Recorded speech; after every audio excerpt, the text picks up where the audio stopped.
దేశాన్ని సాధే రాష్ట్రాల్లో 5 రాష్ట్రాల్లో తెలంగాణ ఒకటి ఉంది. తెలంగాణ కేంద్ర ప్రభుత్వంలో పథకాలు అమలవుతున్నాయి కదా, కేసీఆర్ ఫోటో పెడతారని రాష్ట్ర ఆర్థిక శాఖ మంత్రి అడుగుతున్నారు.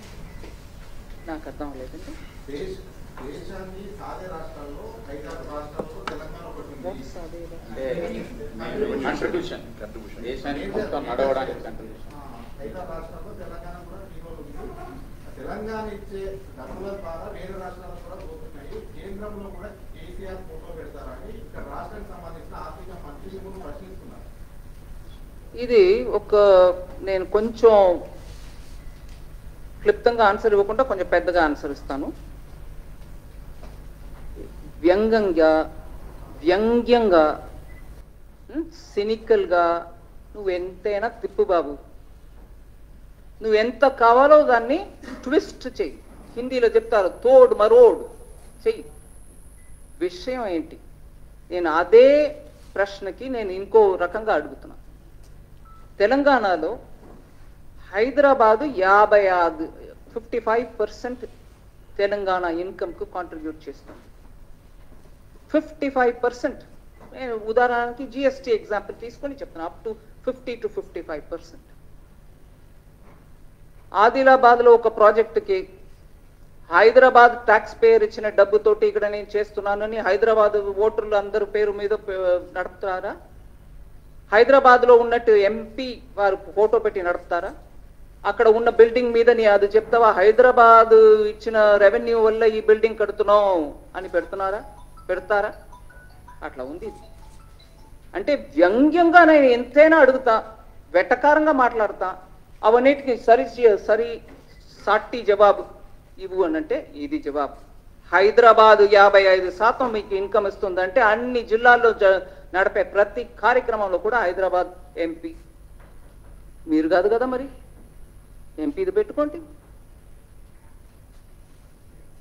ఇట్లా జవాబు ప్రజల కోసం ఇస్తున్నావు, ఎదురు ఆపోజిట్ పార్టీ కోసం ఇవ్వట్లా.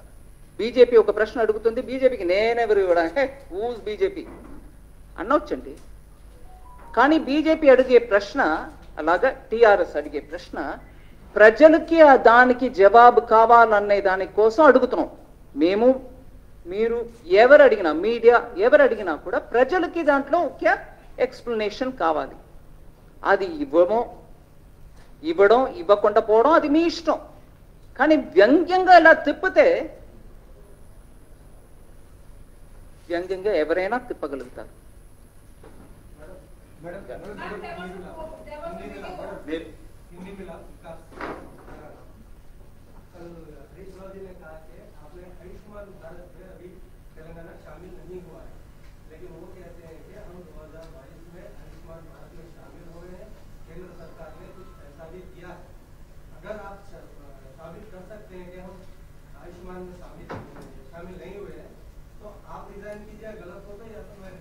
यही भाषा वाली ऐसे ही होता है, मगर मेरा उस दिन का प्रेस कॉन्फ्रेंस का रिकॉर्डिंग देख लीजिए.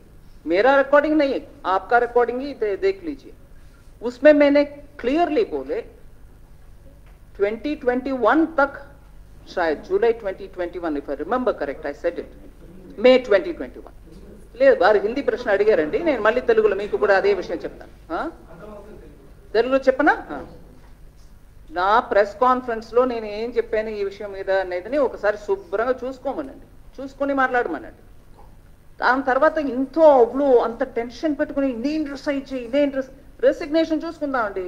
ప్రజలు ఎవరిని తీయాలి ఎవరిని పెట్టాలనేది ప్రజలు చూసుకుంటున్నారు. ప్రతి మాటకి రోజు పొద్దుటే లేచి రోజు సాయంకాలం ఒక ప్రెస్ కాన్ఫరెన్స్ పెట్టుకుని పల్నా నువ్వు రిసైన్ చెయ్యి, నీ అన్ని ఏకవచనం. రిసిగ్నేషన్ తర్వాత ముందు నేను ఇచ్చినదని చూడమనండి. నేను దాంట్లో చెప్పింది కూడా ఇదే. 2021 వరకు చాలా వరకు ప్రోగ్రామ్స్ లో పార్టిసిపేట్ చెయ్యం, నో వే అన్నవాళ్ళు అప్పుడు ఎందుకో మనసు మార్చుకొని వచ్చి చేరారు అనే లైన్ కూడా నేను చెప్పాను అక్కడ. కానీ 2021 జ్ఞానం ఎందుకంటే వచ్చింది? అప్పటి వరకు ఏం చేశారు? ప్రజల్ని మబ్బు పెట్టడానిక. సో పూర్తిగా విని మాట్లాడితే అందంగా ఉంటుంది. పర్టికులర్లీ మినిస్టర్స్, ఒక పొజిషన్లో ఉన్నవాళ్ళు. ఊరికే ఏదో విన్నాను దాన్ని పెట్టుకుని రెస్పాండ్ చేశాను, ఆ పద్ధతి వద్దండి. ప్రజల కోసం మనం కొంచెం డీటెయిల్డ్గా, మ్యాటర్ ఆఫ్ ఫ్యాక్ట్గా చెప్పడం అవసరం. హాయ్ ఫ్రెండ్స్, మా టుడే టుమారో యూట్యూబ్ ఛానల్ చూస్తున్నందుకు చాలా థ్యాంక్స్. మరిన్ని లేటెస్ట్ వీడియోస్ కోసం వెంటనే సబ్స్క్రైబ్ చేయండి. అలాగే ఈ బెల్ ని కూడా రింగ్ చేసేయండి. మా నోటిఫికేషన్స్ అన్ని మీ మొబైల్లో వస్తాయి. అలాగే మా వీడియోస్ మీకు నచ్చితే లైక్ చేయండి, షేర్ చేయండి, నచ్చకపోతే కామెంట్ చేయండి.